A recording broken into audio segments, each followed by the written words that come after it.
Hi, welcome to NYP Music Theory. Today we are going to do a harmonic analysis on Bach's chorale, number 1, taken from the 371 Harmonized Chorales, Albert Riemenschneider edition.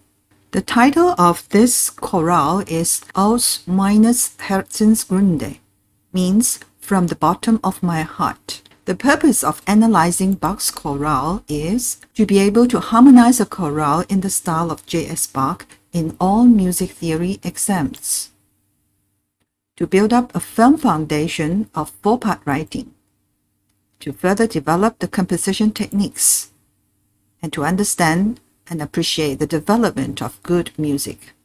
There are some special features. We will look into the usage of anacrusis, cadences including cadential formula, decorations including non-chord tones, and the high tenors. This chorale is in G major, so we have to be able to write out all the triads either in letter names or in notes. Here is just for your reference. If you can put all this in your head, that's very good. And the related key chart is ready for us to detect modulation easily. This includes the tonic key, the dominant, and the subdominant, relative minor, median minor, and the supertonic minor. German chorales are always in AAB form. As we look at this chorale, the first line with a double bar line at the end shows that this is the A and then repeat. The second line and the third line belongs to the B section and usually longer than section A.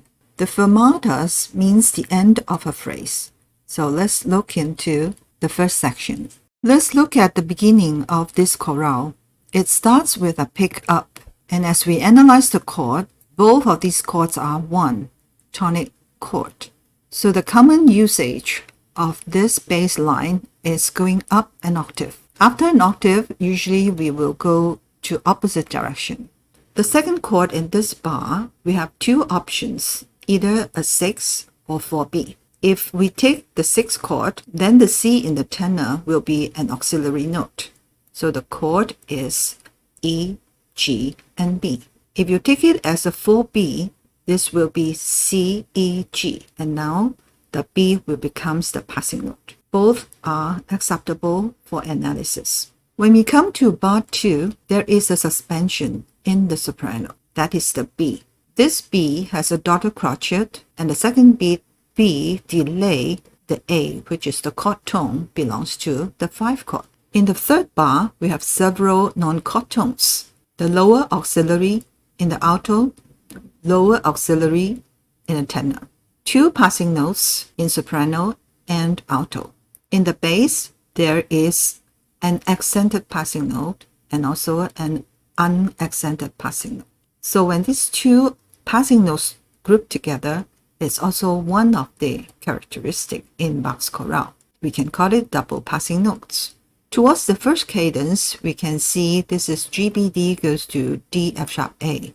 So it's imperfect cadence. The second phrase towards the end, we can see there is a 5-1. E, D, F sharp, A to GBD chord. The C here acts as a passing note. If we take it as a 5-7 chord, it is also possible. But in Bach's chorale, he usually used the 7 notes as a passing note instead of on the beat as a chord tone. In the 5th bar, I will choose the E as a passing note because it does not belong to GBD chord. Some students may ask, can we use it as EGBD, like a 6-7 chord? Comparatively, we will use a simple 5B to 1 more than a 6-7 chord. This is the common practice.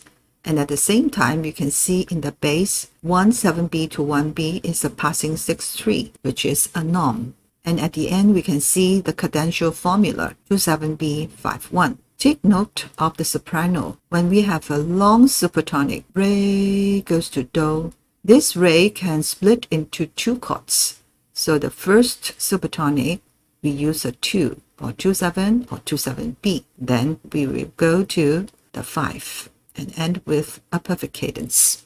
Now let's go to the B section. The phrase also starts with an anacrusis, but this time the bass note just repeat because the following chords will be smoother if we keep the G on the first line, G, A, B. And it is also the opportunity for us to use another passing 6/3 here. If we put the G up an octave on the downbeat, then after the G we jump down a 7, then goes to 1B, it won't be the norm as it jumps down a 7.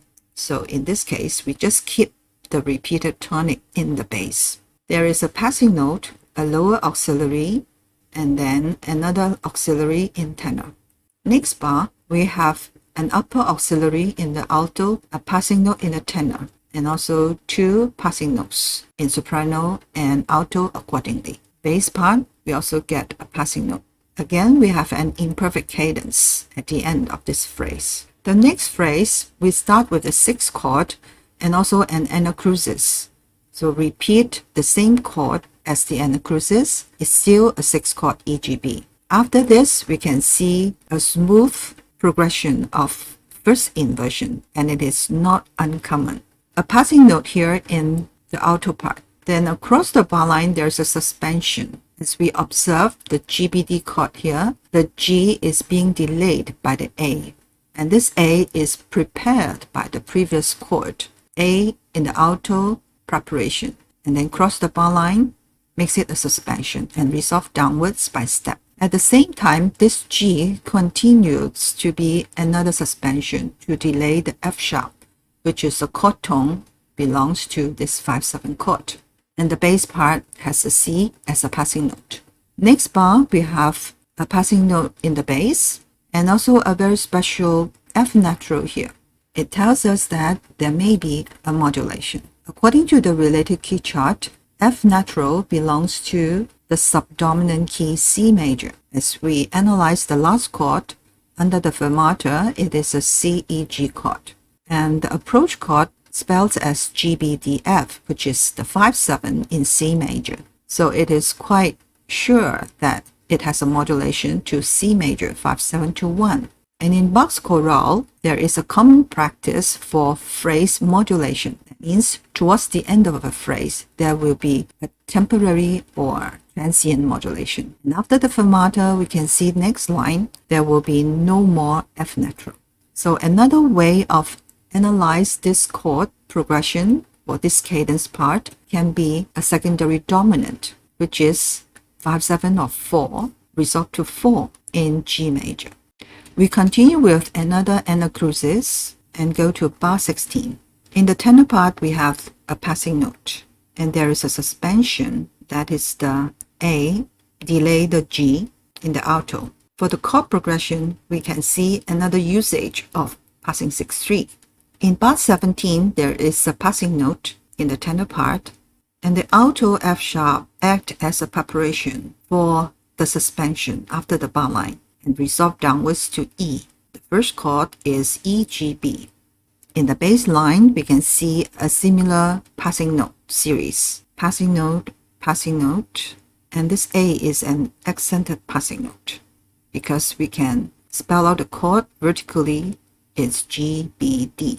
So A is accented passing note. We can also describe it as double passing note. And it is a very common feature in Bach's chorale. Again, we have seen the soprano and alto quaver passing notes. Towards the end, there is a suspension in the bass. The first G in the upbeat is a preparation. Across the bar line, this becomes a suspension and then resolve downwards to F sharp. And we check vertically, this is a D, D, F sharp A, 5B chord. On the third beat, we have another auxiliary in the alto part.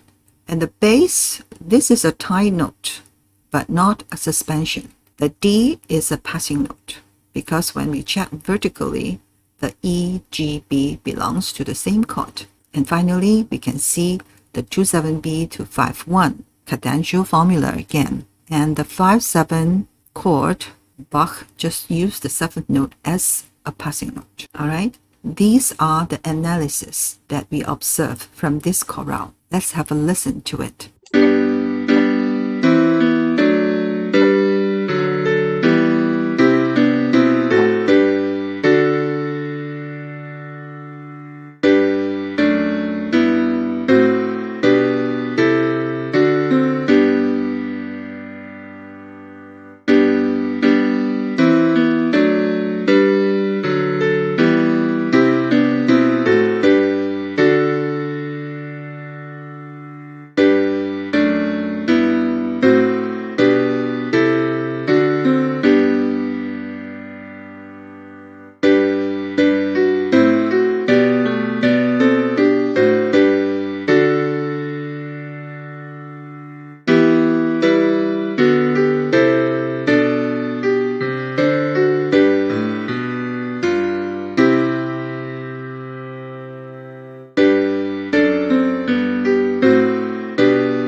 Thanks for watching. If you find the video helpful, please like, share, and comment below.